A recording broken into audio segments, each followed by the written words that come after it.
This is TWiT. Tomorrow, if this is Tuesday, it must be tomorrow. Tim Cook. What day is it? Yeah, it's easy to forget these days. Tim Cook will testify before the House Judiciary Committee on antitrust, along with Jeff Bezos, Sundar Pichai, CEO of Google, and Mark Zuckerberg of Facebook. The first time, not Satya Nadella, which is curious. Yeah, not the Microsoft guy. No, it is an interesting pick. It's the first time I think Bezos has ever testified in front of any congressional committee. Tim's been there before, right? Tim's been there before. He could buy the country. He's got like over $100 billion now. I don't think he's doing it because he probably just bought the Capitol building and wants to check it for drapes or something. That's why he's there. Yeah. Or he could do like what the Hollywood studios do. They fly the entire committee like to a luxury resort on a junket, and like do it at a place of his choosing. Have Brad Pitt and Angelina Jolie give them canapes while they're going over. It does, but it does. To be serious, it does show what a big deal this is. Bezos has always ducked this. He's always found every possible excuse to get out of it. Zuckerberg could be talked into it. But this, let's remind ourselves that this isn't just like election year. I really need some footage of me behind a microphone on a level higher than the 100 billionaire wagging my finger at him. This is a pre-announced like multi-year investigation into antitrust all across the tech industry that is buttressed not only the federal level but also at the state attorney general level. So if these CEOs do not find time in their schedules, they are going to encountering increasingly hostile panels. Although the cynical view is that they agreed to do it because it's all four of them, and they believe that because all of their positions are under investigation but are so different that having the spotlight on all four of them prevents it from being on any one of them. So Ben Thompson at Stratechery wrote some sample questions, but today he tweeted about a New York Times article. Their businesses went virtual, then Apple wanted a cut, talking about Airbnb and ClassPass. ClassPass began selling virtual classes because of the pandemic. Apple tried to collect its commission on the sale, and Ben highlighted this sentence from the Times article. Apple also pointed out that Airbnb had never paid Apple any money, despite the fact that it built its $1 million business with the help of its iPhone app. Now, you can interpret that as Apple proudly pointed out, we never asked them for any money. Although there is this rent-seeking bit of Apple's App Store business where, Airbnb built a business and now has a new business, and Apple says, yes, we'd like 30% if you want your app to be on the store. Yeah. See, YouTube takes 45% from me, so. Right, yeah. Well, you don't know, do you? Does YouTube tell you what it takes? Yeah, I believe it's 45%. Okay. Yeah. But it's not. I know you weren't making a direct comparison, but it still is a good idea to point out that basically you are mailing them like a high definition video cassette, and they're agreeing to like stream it to the entire world in perpetuity and also sell ads for you. Whereas Apple is saying, I always think that Apple's being a little bit coy here, because they're also saying that if all these other companies said, gosh, we're sorry, Apple, we're sorry that we offended you by not paying you enough money. Airbnb and Uber and every single app that people rely on, we've decided to stop abusing you by stop supporting the iPhone and make people use web apps to connect to our services instead. I mean, Apple needs these companies as much as they need Apple, and also given the testimony we're talking about in front of the House on Wednesday, they also need to be able to demonstrate that they're not just some sort of a racket that's saying that, first of all, you're not allowed to have a presence on our platform unless you sell through our store, and also you are required to conform to whatever terms we dictate for use of the store. So it's an interesting. The article from the New York Times picks these two because they're unique situations. ClassPass, which before the quarantine had a business helping people book exercise classes at local gyms. A feature Apple controversially, but Apple didn't charge them for that. Yeah. Then ClassPass obviously had no business after gyms closed, so it started shifting to virtual classes, charging for those, paying that money on to the gyms, not all of it.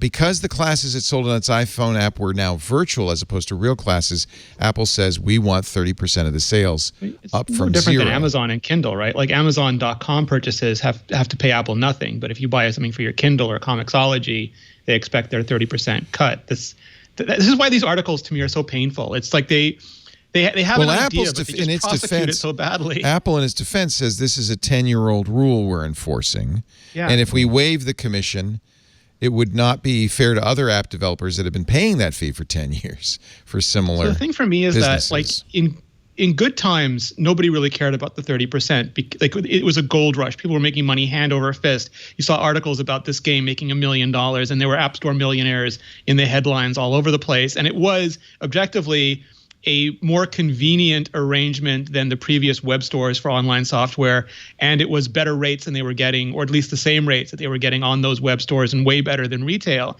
And nobody cares what slice of the pie someone else is getting when that pie is growing so fast.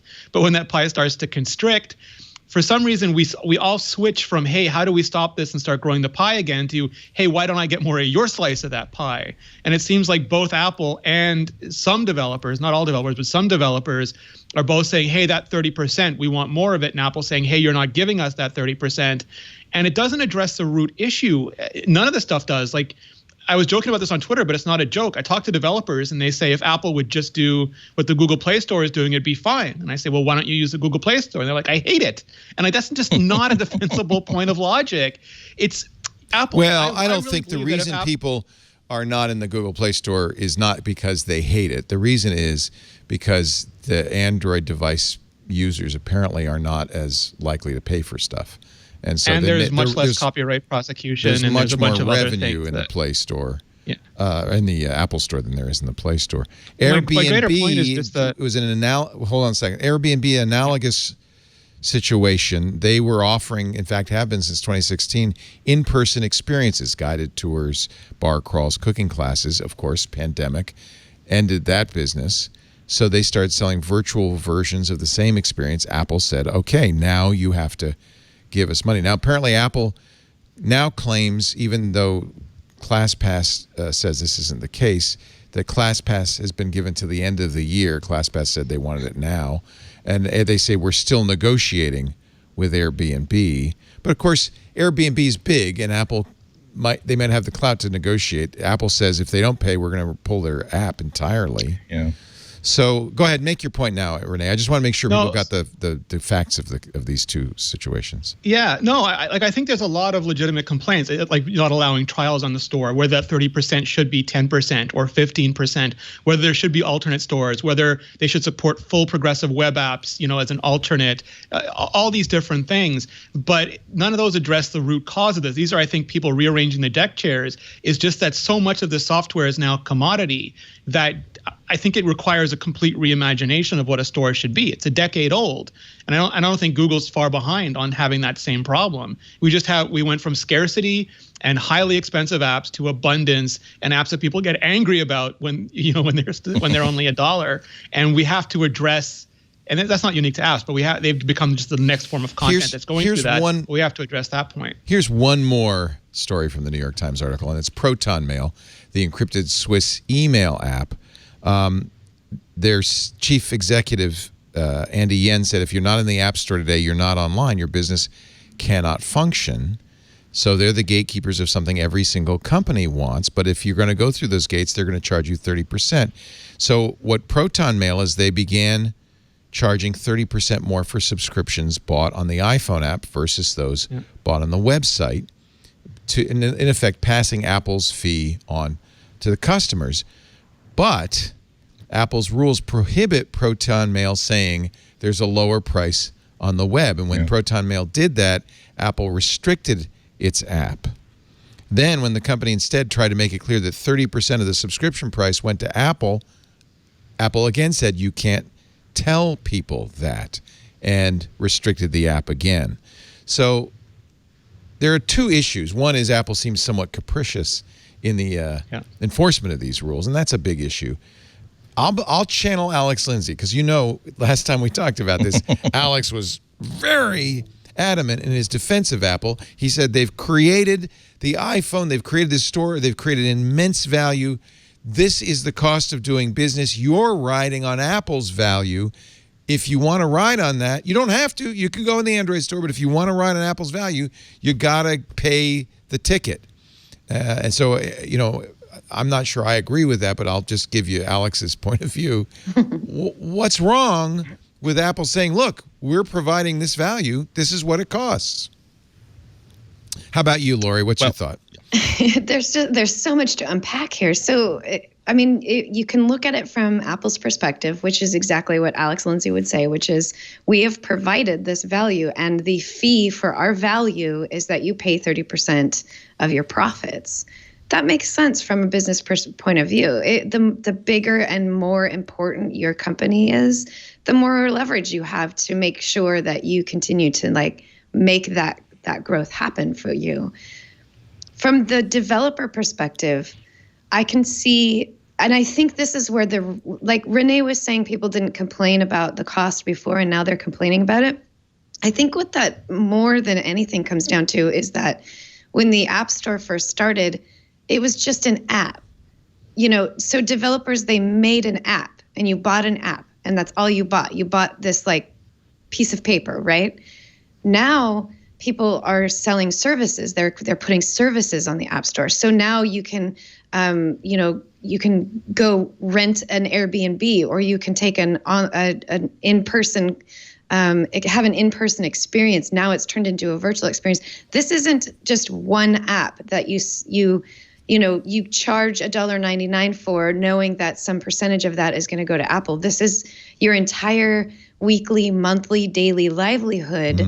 That is now 30% of your entire income for your life goes toward Apple, not just one purchase. So I think that's part of why there's a lot more complaints going out, is that it feels more of an, like it's having more of an effect, because it's not just developers creating apps that we buy and 30% of it goes to Apple. It's now, I created an app, Apple doesn't want 30% of that. That's a free app. It's the fact that you can, take a scooter down the street that Apple wants 30% of. And that's where things get a little bit weird, and where I do think Apple needs to make some changes into how it deals with that kind of thing. Like, for example, just an average standard subscription to Netflix, let's say, it starts at 30% at the beginning, but then goes down to 15 or 10% the longer that app is in the App Store. And in terms of services, I think something similar should also be in play here, which is,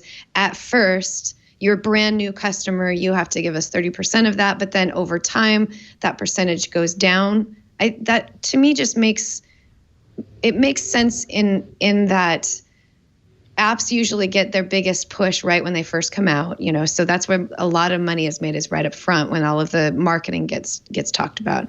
And two, Apple should consider, and they don't have to, but just for society's sake, they should consider moving toward reducing how much they take from companies as those apps are in the App Store. Apple has been willing to kind of change its rules over time. They were first publicly published in 2010.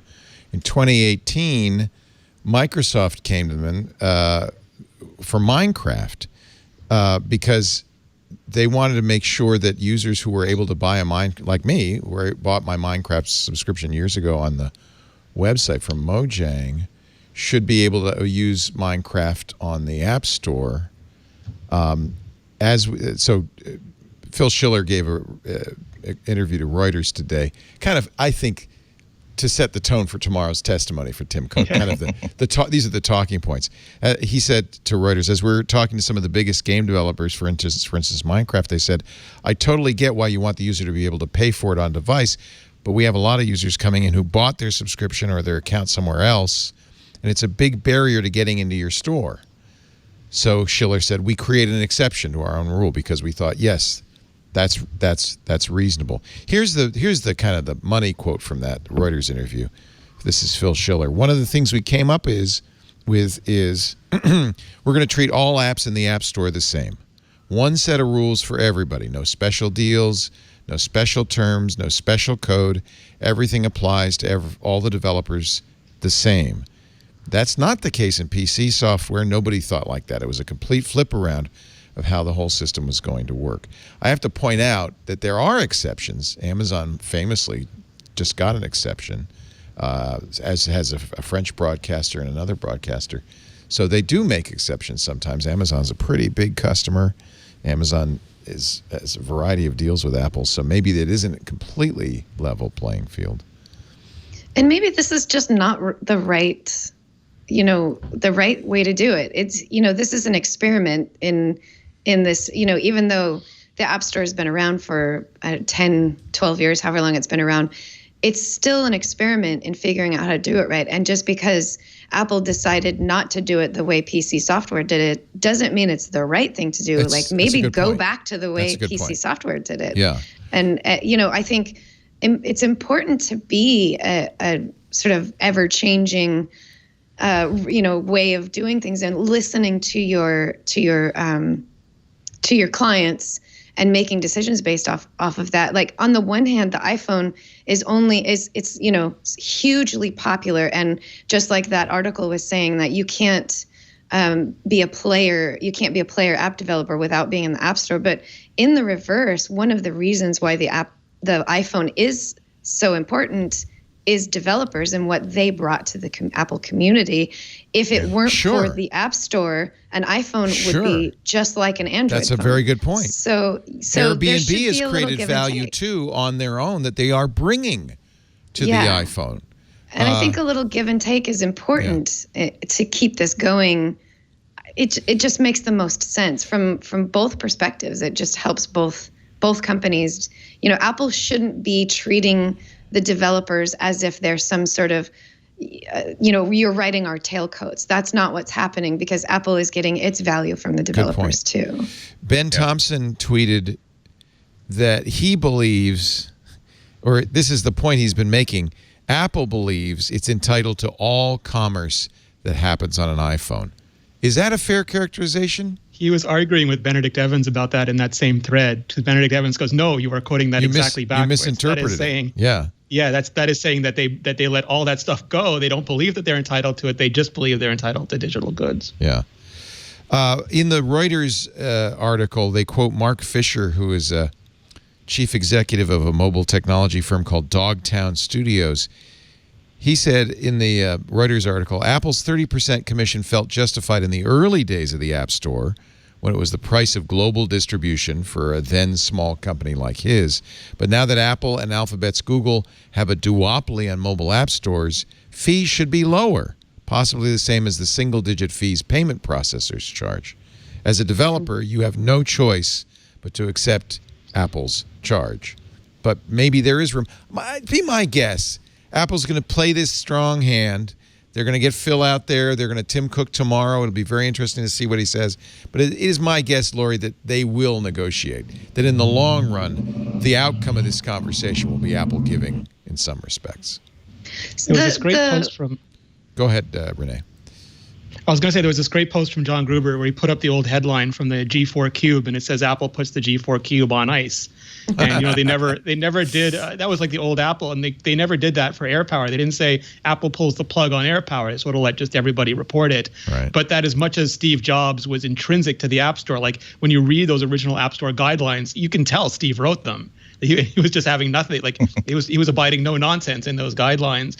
But it does feel like one of those things that Apple should just take a step back from and say, is this the best experience we can provide? And it's objectively not. Like it's resulting in a lot of frustration for Apple, a lot of frustration for developers, a lot of attention from regulators, which is never a good thing, because these are often the worst, technologically least astute people in the world, and their remedies are often not very good, not very well suited for the realities of the industry. So my hope is that Apple will do what they did with like the Mac Pro or some of the other products, and just, today Apple reinvents the App Store, and there's a bunch of new policies that are not only much more palatable, but are better for everybody. Yeah, they're gonna take a victory lap, basically.